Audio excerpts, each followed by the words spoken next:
Welcome to Will Radio Part, 27?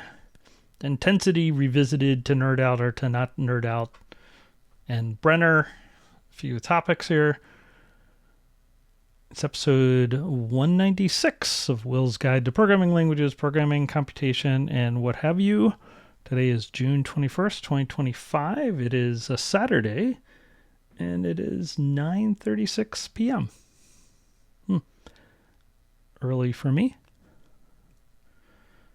Yeah. Oh, yeah. I almost forgot. I've been cutting back on the caffeine. Seems to be helping. Yeah. I mentioned last epi that I was feeling stressed out during the day, especially with Zoom calls and stuff. And at some point I realized, I'm drinking 2 or 3 cups of coffee and 5 cups of caffeinated tea, kind of back to back. It's maybe that has something to do with me feeling agitated. So I've cut back. I mean, I haven't cut out all caffeine, but I've stopped just chain drinking caffeinated beverages back to back, and that definitely seems to be helping. So just a little update there. I know I've mentioned this Sidney Brenner quote before. I actually looked up the quote in whatever website this is. And supposedly this is from his own notes. This is what he said. This quote has been sort of adjusted to be shorter. I've read it differently, but here's supposedly his original sentence.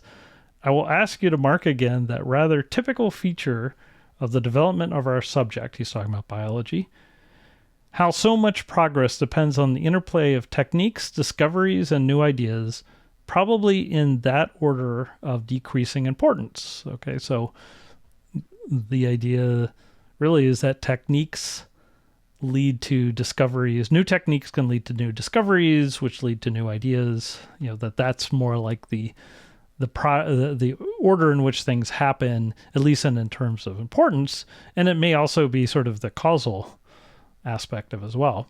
Of course, there's feedback, right? So at some point, insights, new theories, and discoveries will lead to new techniques. So there's an interplay there. But I have been thinking about this idea a little bit because I've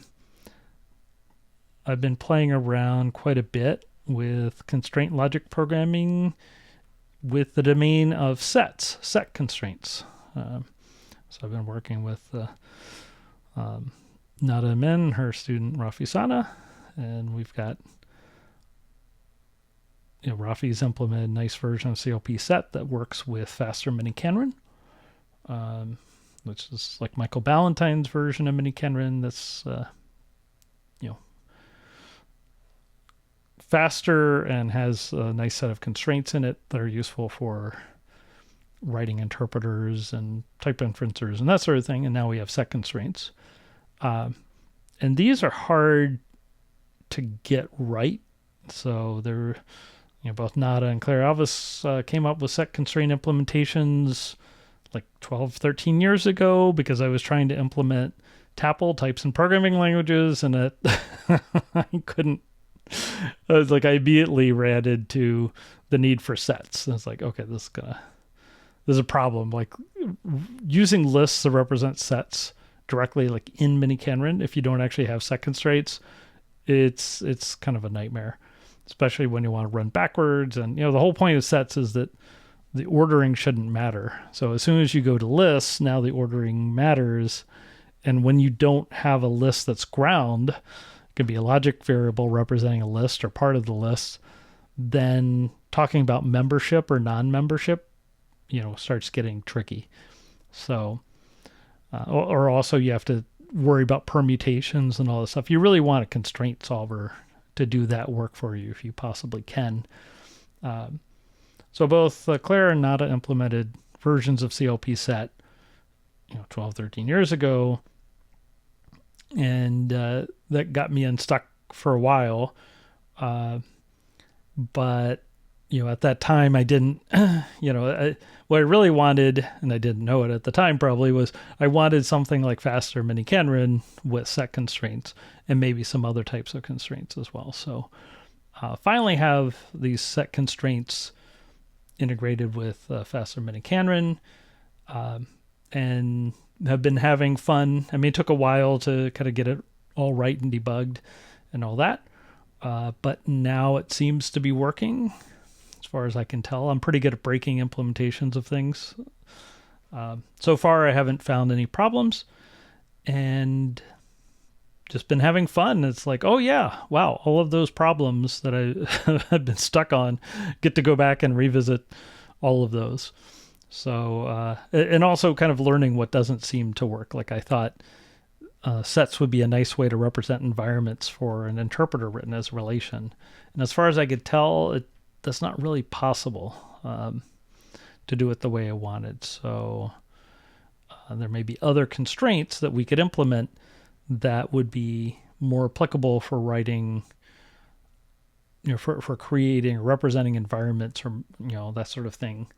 So we're looking into that. But anyway, even just the set constraints themselves are helpful. And there are a bunch of papers from Italian researchers on implementing set constraints. So the Dovier, series of papers and follow-up papers that describes the algorithm.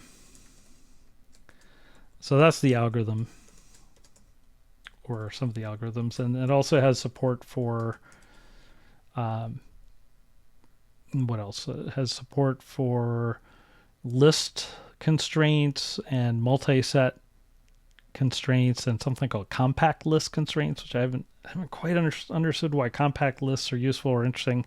Compact lists are when you have a list like a bunch of elements that might have duplicates. So you might have, like, say you're talking about numbers, you might have a list, I don't know, 7, 2, 3, 3, 3, 3, 3, 3, 3, 6, 4, whatever.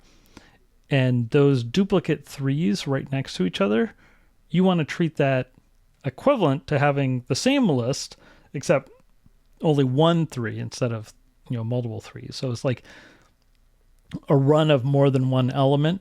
You can think of it as being sort of compressed. It'd be equivalent. So that's what they call a compact list. I still don't understand exactly what I'd use it for in the mini-Canron land, but the authors claim that that's a useful data structure. So, okay. Anyway, so I've been having fun with the set constraint tied to, extending faster mini-Canron. That's cool. I like that.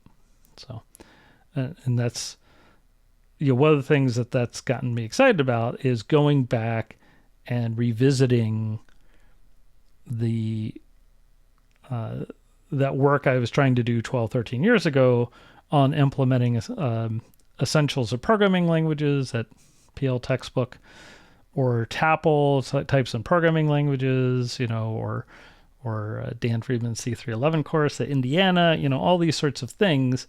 I was trying to relationalize those in mini-Canron, and it didn't work very well, partly because I didn't have a way to represent sets, and sets come up a lot.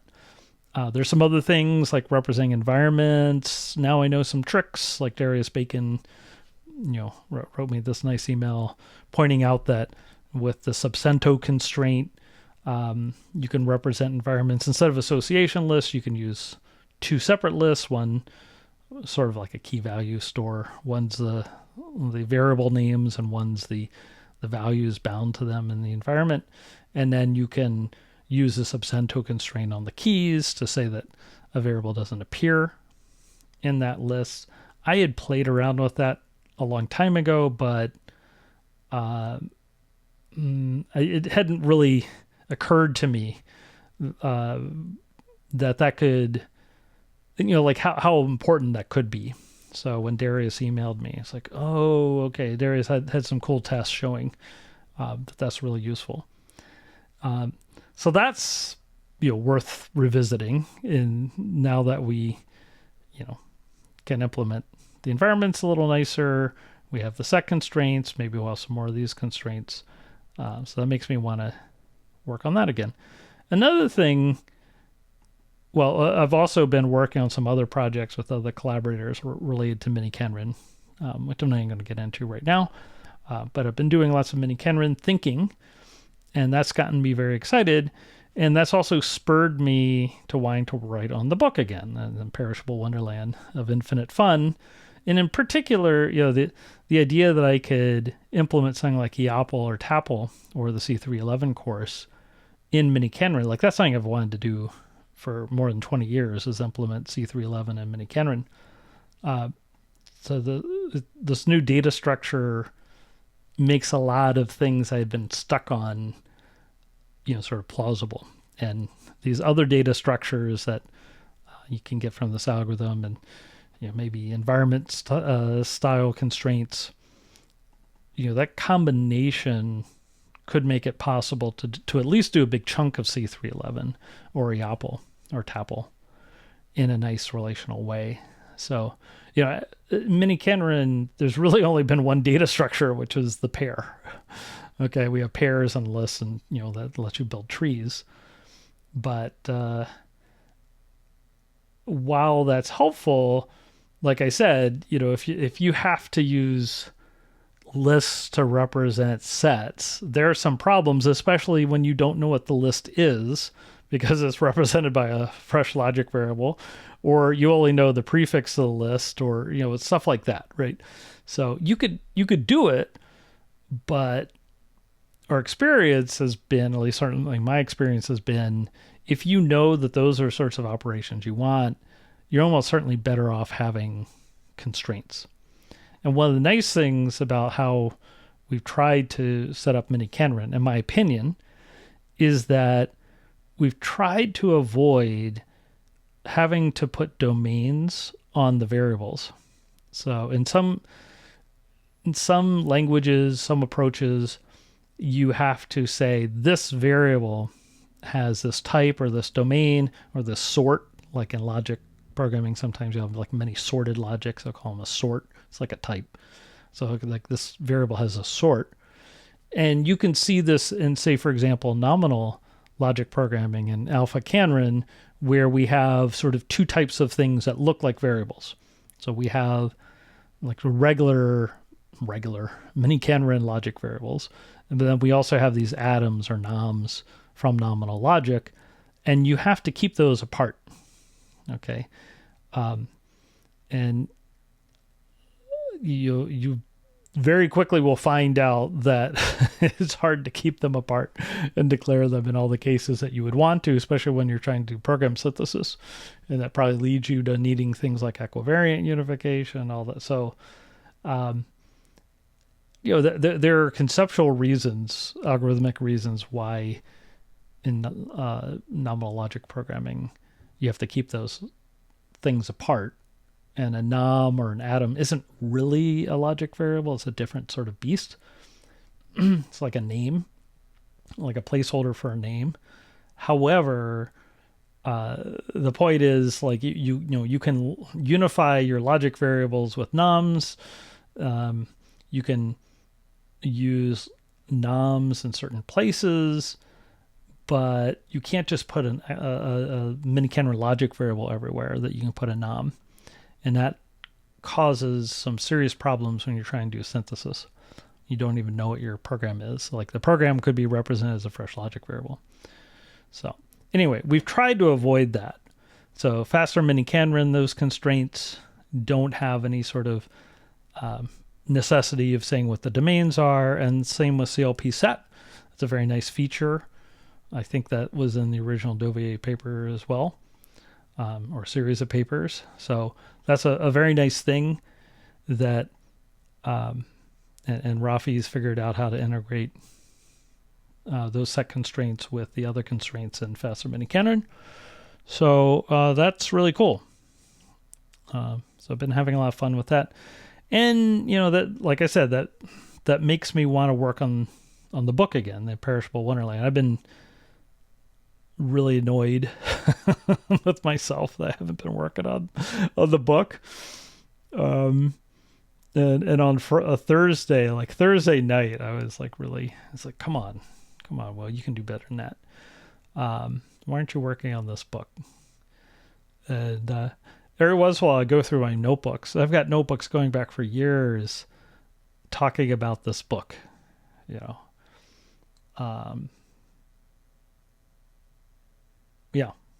So what I will say is this idea of having something like an EoPL that's relational, or TAPL or C311, that's motivated me a lot. It's like, okay, that could be a big part of it.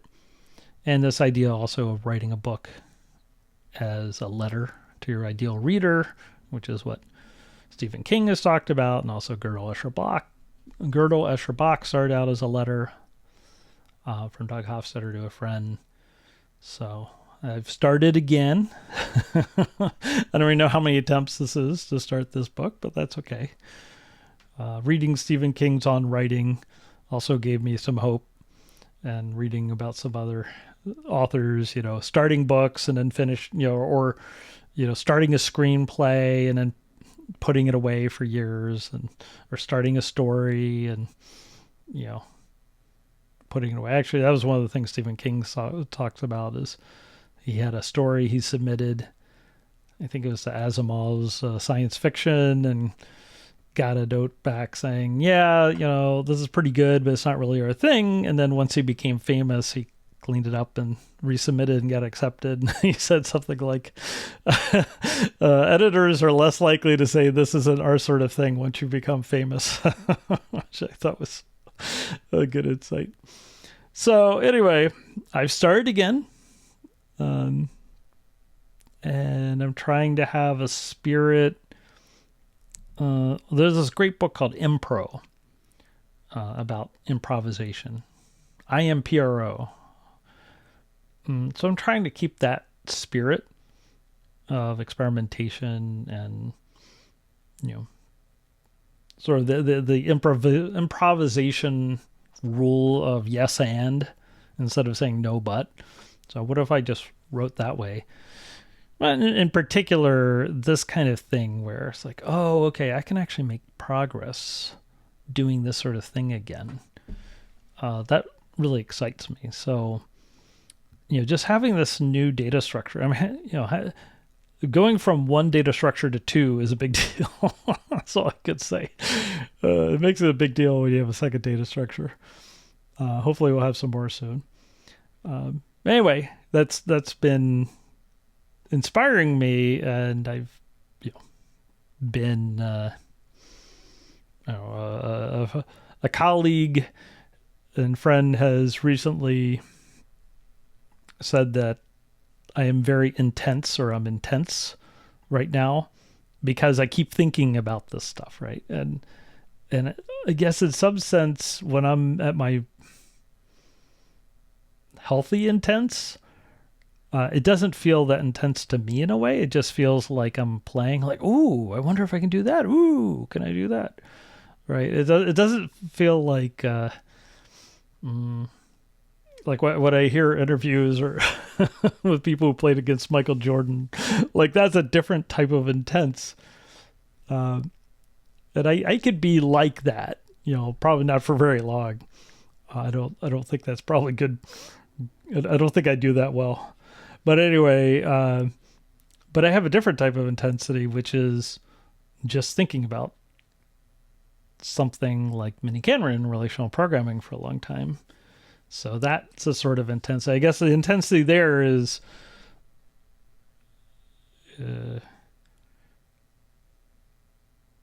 well, if the first 100 the first 100 ideas I try don't work, then I'll try 100 first. I don't know how to explain it.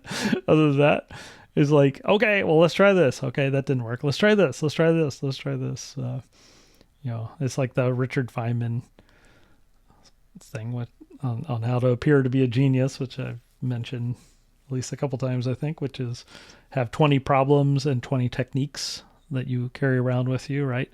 Anytime you see a problem, match against your 20 techniques. Anytime you see a technique, match against your 20 problems. Well, at this point, after 20 plus years, I've got a lot more than 20 problems in my head for mini Kenran or written down. So when there's something new that's a new technique or new, something available like set constraints that work with faster mini Kenran, don't require domain annotations, that kind of thing. Once that really gets to be working well, then it's like, okay, let's try everything. Let's go back and revisit every single thing we've ever done in mini Kenran and see if we can do it differently now, or see if there's anything better. In addition to all the things that I gave up on, because it just didn't work. So, sort of like, okay, this is just having this new data structure. I don't know. Could easily do hundreds of experiments just with that. And, that's easily 6 months to a year, 2 years of work to just like try every single thing we've done over the last 20 years and see if it could be done with either set constraints or the other constraints in the set of papers. And hopefully will be part of faster mini Kenran. So anyway, I'm excited about that. And so I guess I am a little intense about that. I was thinking about it the other day. I'm easily distracted in some sense, right? I'm like the ADHD poster child, but it's like, well, okay, I might have trouble concentrating on something for 20 minutes, but I have no trouble concentrating on something for 20 years is what I realize. It's like, I'm still thinking about the same things 20 years later that I was thinking of, when I was teaching assistant for C311. Yeah. So that's fun. And, working on the book again. Haven't done a lot of writing yet. Maybe I can do some writing before I go to sleep tonight. But it was, I don't know how to explain it. I've got an idea of the sorts of things I want to write about right now. And, I get into a certain mode. Maybe that's the intensity part, which is, okay, I could write about this thing, but now I think I know a way to make it better, like the code better. So let me do that. Or I started writing down like, okay, in the book, I want to have, I want to talk about this and I want to show this and I want to show that. And then, it was like, well, how about I just go ahead and implement those things, right? And so I implemented a bunch of those things and they basically all seem to work. So, yeah. So I think I have lots of things I can write about. And the cool part of it is now I have like a story because I tried a whole bunch of experiments already, right? And so anyway, I feel excited about that, partly because these are things that are new.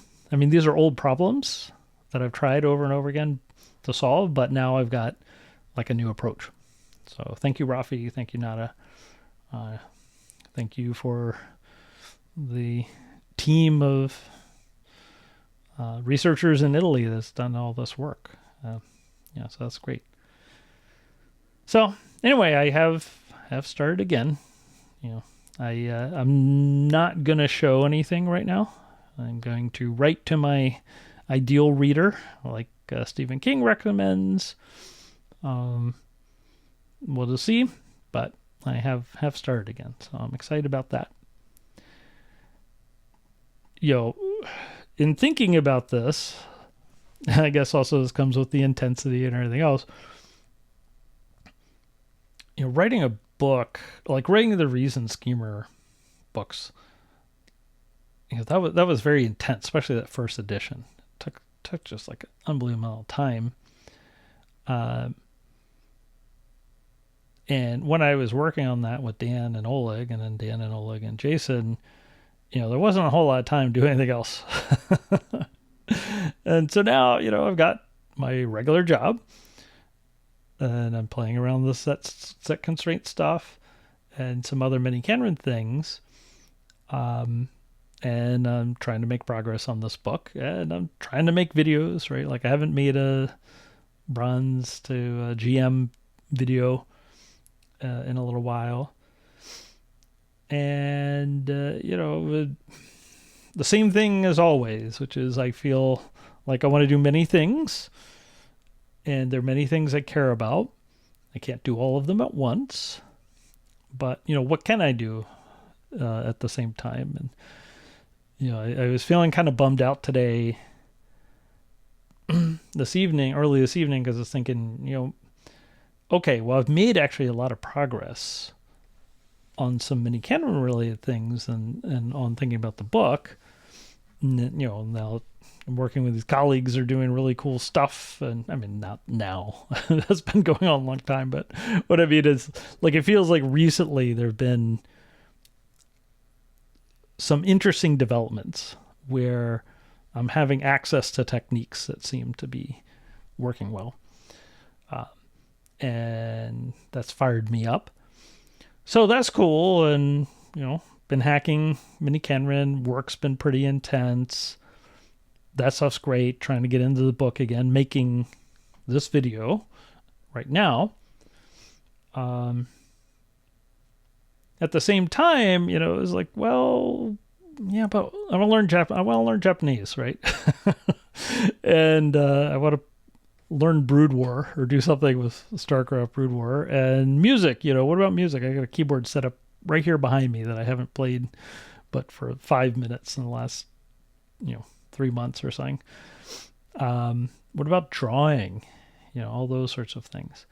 So I was feeling a little constrained in a way. It's like, okay, been making a lot of progress on the mini Canron stuff. That's deeply important to me. I think it's super cool. I mean, it is true that I am obsessed with it at some level of obsession. It's not like I think about it every moment, but in some sense, it's not far away from me whenever I'm thinking technically. But at the same time, I want to do this other thing. So I was feeling kind of bummed out, when I was traveling for work recently in my hotel room. I did a couple of the Pimsleur Japanese courses in my hotel room, and that was good. It felt good to speak Japanese again. And I played a couple games of Brood War against the computer, which, to be honest, wasn't that satisfying. I don't really like playing the computer that much for StarCraft. I like playing people. And I'd been, looking at music. I got a couple of music books. I had my little OP1 keyboard. I've been doing a little drawing about a drawing book, did a little drawing. So, I was doing those things. And I was also thinking about mini Canron. And recently, because of the intensity of work, the intensity of the mini Canron stuff, trying to get back into the book, I hadn't done any Japanese. I think I played maybe one game of Brood War. Was that here or was that when I was traveling? Maybe that was when I was traveling. Maybe it was like a while ago now. I got I think it was here. I got crushed by the computer. Like really, really bad. It was one of those scenarios where instead of building a base and making units, like you start out with a little army and then you have to do tasks and then it unlocks more army, right? I've always been terrible at that. I hate that. I really, really hate those scenarios. And I just got crushed so badly. I was like, okay, I want to uninstall. I haven't played since. But like I said, I like playing against people. And then, music, haven't really done much. I don't even think I've got the OP1 out of its box yet since my business trip.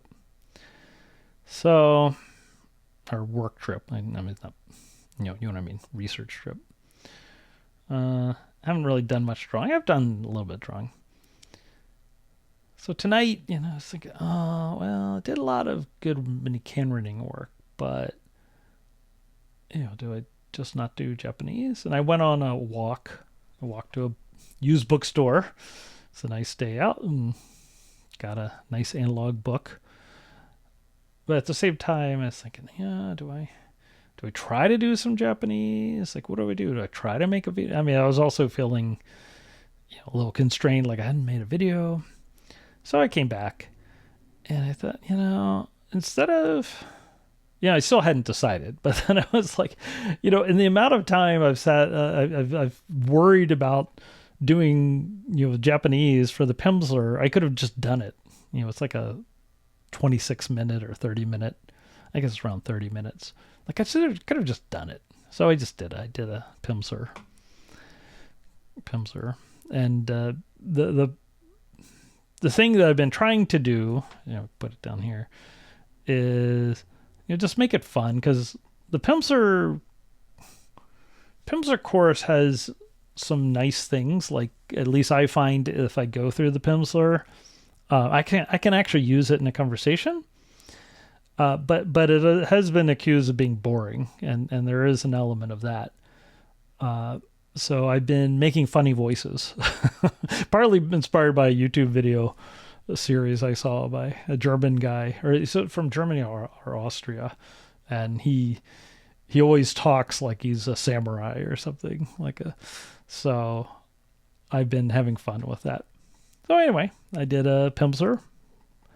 Like to keep doing it, ideally every day. I'm not good at doing things every day, though.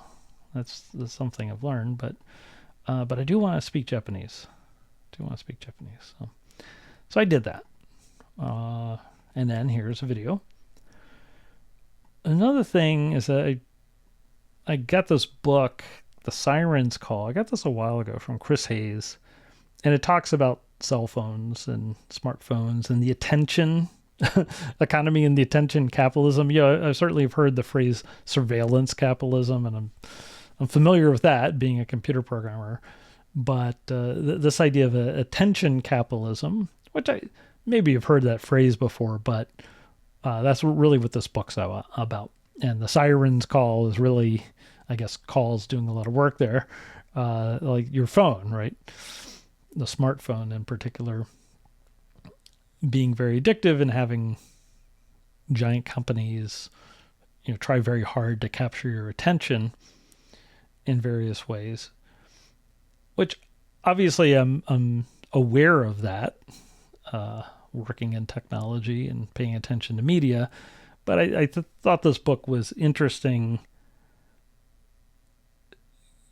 Well, I guess part of it is, I just, it's helpful for me to keep reminding myself. So reading that book. And then there was one side, I actually just read the end of it first. I was like, okay, so here's what Chris Hayes says maybe we can do about it. And part of at the individual level is to go analog, which is something I've been feeling more and more. So, I like pens and paper and fountain pens, fancy paper, although to be honest, I'm probably most useful with just like a gel pen. I like the Pilot G2 0.7 millimeters usually. And a pad of paper, like nothing special paper, like a pad of graph paper, or, legal notebook can be okay. Like one that's legal, but I like a graph pad. So, that's analog. I got a nice mechanical wristwatch at some point. I like the fact that it doesn't have electronics. It doesn't have batteries. There are no transistors. So, there are times I go transistor free, right? Like, kind of leave the house and I don't have a single transistor or battery on me, which is kind of a weird state these days for me. It's like, you have to kind of go out of your way to do it. And I feel weird not having my phone. I've thought about getting like a flip phone or something that's not a smartphone. And I've also thought about getting, an old record player and 45s for music. I used to have a nice stereo system. My parents had a nice stereo system with like a nice turntable. I didn't have like a super high-end stereo, but I had a stereo with speakers, right? And an amplifier and cassette tapes and CD player, that sort of thing. I had like a 5-track Sony Like I think you put like 5 discs and it would rotate it or something. That kind of cutting edge technology. Now that was technically, I guess, digital, but the cassette tapes, it was the same stereo system that had cassette tape. I'd listen to cassette tapes too. And that's just a different experience than listening to music on my phone or on my laptop. And I miss that. And I miss, like, friends and I, we'd sit down and put on a record and just like sit and listen to a record for, 45 minutes or an hour or something, right? That's it's just like not an experience. And that was a shared experience, right? And we'd talk about it, or we would, often it'd be humorous records. Bob and Doug McKenzie's Christmas album and Hitchhiker's Guide to the Galaxy, those were 2 favorites. And there were also, there's a Halloween record, I remember, that was supposed to be scary stories and sound effects. We listened to that.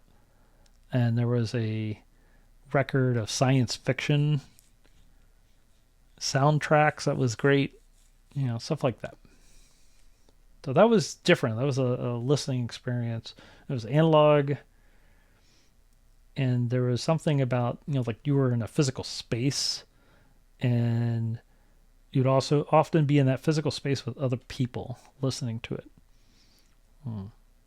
It's very different than, having my phone and listening to headphones, or my laptop and listening to headphones. And then another thing I've been thinking of is typewriter. Like I don't really have any nostalgia for a manual typewriter, but like an IBM Selectric or Selectric 2 typewriter. I grew up having access to a Selectric 2, I think, typewriter. And that thing was awesome. and I remember seeing the office for Ray Bradbury. So in Indiana University, got his archives or whatever, I guess, or his papers. And they have a room set up where you can see his office with his original typewriter and furniture. And they moved it to, from LA to Indianapolis, I think. But you could see this space, and I think you can visit it to see how it was set up, and the books he had. Like they actually have his books in the shelves and all that, and some of his awards, and sort of reproduces his room. But there was something about like the noise of that machine, like had a little hum, and the keyboard. The keys, like people like those IBM Model M's, or was it Model K? Was that the one that came before? But the actual Selectric was awesome, and it felt way better than the keyboards for computers, in my opinion. And then, like the fact that there was like this physical feeling when that the ball, hit the paper, and there was like a thack sound. It was like a very physical experience, and I don't know. There's part of me that misses that as well. Now I have a long history of going on tangents for trying to find the ultimate input device for writing instead of actually writing, and I co-wrote 2 books. I wrote a dissertation, which was effectively book length, and co-written a lot of papers, none of which were on a typewriter. I mean, I have written things on typewriters a long time ago, but I don't think anything you would want to read. But at the same time, I have this idea of Stephen King with his typewriter, listening to AC/DC with a nice stereo system, right? Now, that's different than the reality of writing. There's this picture of writing, a sort of nostalgic or romantic notion of writing, and in practice, It may just be kind of annoying, but I have been thinking about the analog stuff, partly just from distractions. Like, okay, I was doing the Pimsleur course on my phone, and during the course, I stopped several times to check my messages, and sure enough, I had messages from different forums. And also, the U.S. bombed Iran, right? So here I am doing my Japanese, and all this stuff's happening. So that's I think to some extent what Hayes is talking about is,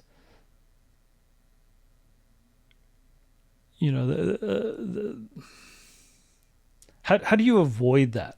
Okay, not that knowing that the U.S. bombed Iran wasn't important. However, could I have gone another 9 minutes without knowing that? Yeah, I think so. Does my attention, I'm the one who shattered my attention multiple times by checking my phone, but also the fact that I'm listening to this on a phone, so I used to have like a Walkman, right, cassette tape thing. I had the great advantage that you couldn't receive text messages on it, right? Yeah, and actually today I went to a coffee shop and did some work for, I don't know, an hour and a half or something.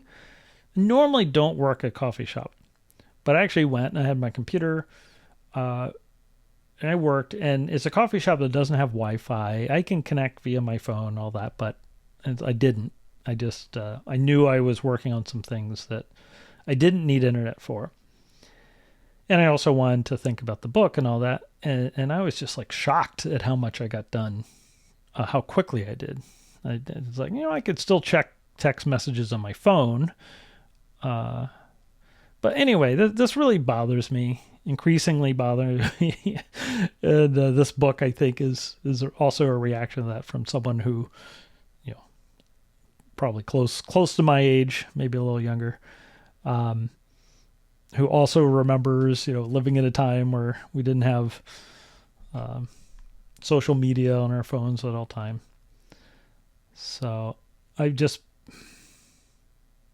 like Chris Hayes, I am frustrated by what I see as my inability to concentrate on tasks like reading or writing for long periods of time. Not that I was ever particularly good at concentrating on writing for a long period of time. Okay, that was never something easy for me.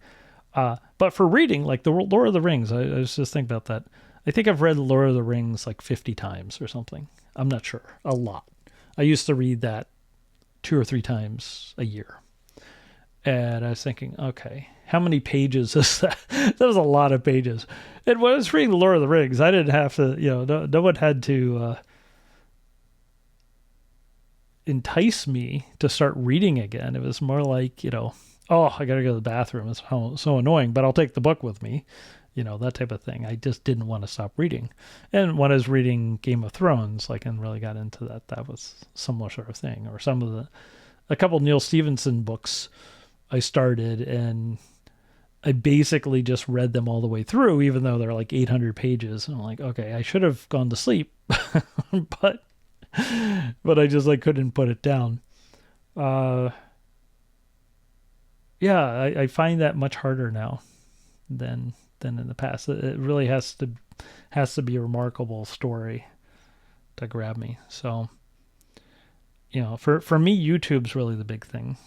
I have a lot of trouble. YouTube is just so addictive. What did I watch today? All right, so I watched some Brood War. I watched some Hollow Live. I watched part of an interview with Mark Cuban, talking about him being a candidate for vice president. And what else I see? I saw,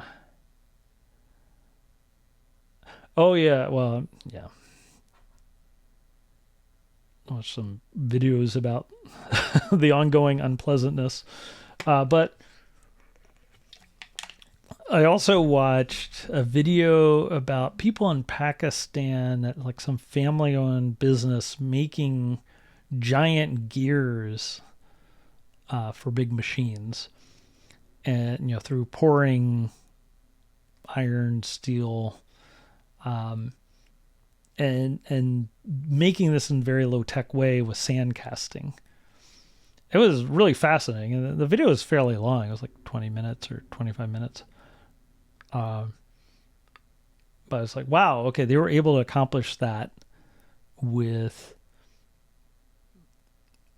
a mixture of very, very low tech and some medium level tech. But it was very impressive to watch it. And it's like, okay, as I'm watching this, I'm like, okay, so I'm watching this because the YouTube algorithm suggested it to me, right? This is the slot machine feeling that Chris Hayes talks about. Here I am refreshing the YouTube page to see if there's anything good I haven't seen. And it shows me that, and it's like, well, that seems kind of interesting. And actually, it was super fascinating. It was extremely intriguing. And I'm watching this, I'm thinking, all right, should I be mad? Should I be mad at YouTube? Should I be mad at myself that I'm watching this thing? And the journalist part of me is like, no, this is exactly the sort of thing you need to watch. There was a video last night about the J58 engine on the SR-71 from the former project manager, where he was talking about the design of that. And I started watching it, and I was pretty tired. I closed it. But that's the sort of thing I'm interested in. And I could definitely watch it. It's like a 40, 50-minute video. It's like, well, actually, it's super fascinating, right? I mean, yeah, I want to watch that. At the same time, I have to be very careful because, I could spend all day watching that. And it's like, well, why haven't I worked on the book today? Well, because I was watching, to some extent, I was watching videos of people doing sand casting of giant gears in Pakistan, right? And it's like, well, I could watch some of that, but not all of it. So anyway, the fact that the YouTube algorithm at some level knows, for some definition knows that I want to see a see a 50-minute interview about the J58 engine, or the sand casting of giant gears. Like, okay, well, you got me. Anyway, the path to power. Oh yeah. So, thinking about going analog, and also just trying to get my internet addiction down a little bit, especially my YouTube addiction. Wow. Hacker News addiction. Yeah, I do have a bit of an addiction to that. News sources. Yeah. Email, texts, all that stuff. And I just get this uncomfortable feeling when I don't check them. I've even thought about getting a pager. Yeah. I started reading Path of Power. It's the first volume in, I think, the currently 4-volume series on Lyndon Johnson by Robert Caro. He's working on volume 5. Yeah, that's a really interesting book, and a lot of what's in that first volume, The Path to Power, mirrors things going on today, like to a shocking degree. It's very hard to read that book, which came out in the early 80s, I think, or 1980s, 82 or something, and not think about parallels today. Great book. I mean, Caro's an amazing biographer. So I'm enjoying that. It's a long series of books. This, I guess if volume 5 comes out sometime soon, it's going to be, I don't know, 2,500 pages total or something. Yeah. But he's such a great writer. It's really interesting. Yeah, went for a walk, all that. Yeah. So it was a few of the things I've been thinking about. Yeah. So we'll see how much more I can get. I mean, I guess that's the other thing about the Sirens call, right? Is that,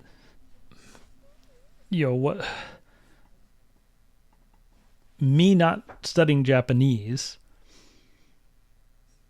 if I spend half an hour watching a video about someone sandcasting a giant gear in Pakistan, that's equivalent to one Pimsleur unit. Now, it's not exactly the same, all right? So the Pimsleur unit requires me to be active. I got to be talking out loud, really, to do it right. It requires my full attention, or maybe not my full attention, but a certain type of attention. Actually, my mind usually wanders, but at the same time, there is a real attention it takes.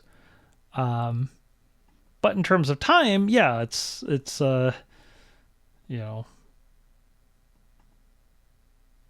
I definitely watch more than half an hour of YouTube a day. I don't even know how much I watch. I probably don't even want to know.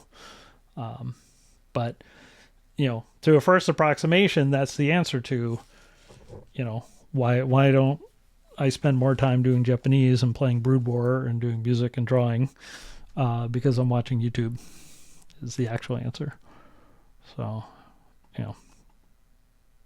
as much as I like YouTube videos, do I like it more than being able to speak Japanese? And that's one of the things that Hayes talks about is, right, there's this, whatever we claim we want to spend our time on and spend our attention on, versus what we actually spend our time on and attention on. And Hayes's point in this book is that they're very,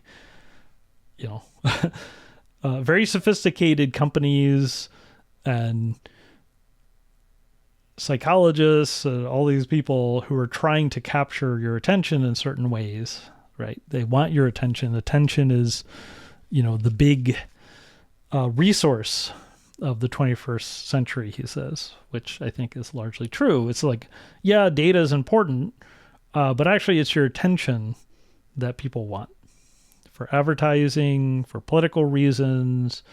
They can monetize it a bunch of ways, influence you a bunch of ways. But in any case, your attention is what they want. And if my attention's on a YouTube video, watching it, making it's different, okay? I don't quite count this. But if I'm watching a random YouTube video, that's not me listening to Japanese, right? So now that's not to say that I can do all four of these. In addition to my job, in addition to reading and writing, working on the book, hacking Mini Canron, all that stuff, that I can do all those things every day. However, if I am spending a lot of time on YouTube every day, and that takes my time and attention and energy, then yeah, that could easily be Japanese. That could easily be drawing, music, take at least two of those. I'm sure if I cut out YouTube entirely, I could do at least two of these every single day instead of YouTube. So, anyway, then to think about. Now, I'm not saying I want to do that or I think that's a good idea. There are things I get from YouTube, but I like watching Artosis casts. Although I try not to watch the ones that are super long. But I don't mind watching an Artosis cast each day. It's sort of, I don't know. I just like it because I like StarCraft, Brood War. But if I watch an Artosis cast, do I also have to refresh the front page 20 times and then watch a whole bunch of random videos that are presented to me? Probably not. I need to be more deliberate about, or I want to be more deliberate about it because I do want to write a book and do Japanese. No, that's enough. Enough for now. Okay. Hope you all are doing well. And I'm going to go on and do something else, either making a video or, doing some work or playing some Brood War or something. Okay. I'm going to not watch YouTube. That's my claim. See if you believe it. All right. Talk to y'all later. Bye-bye.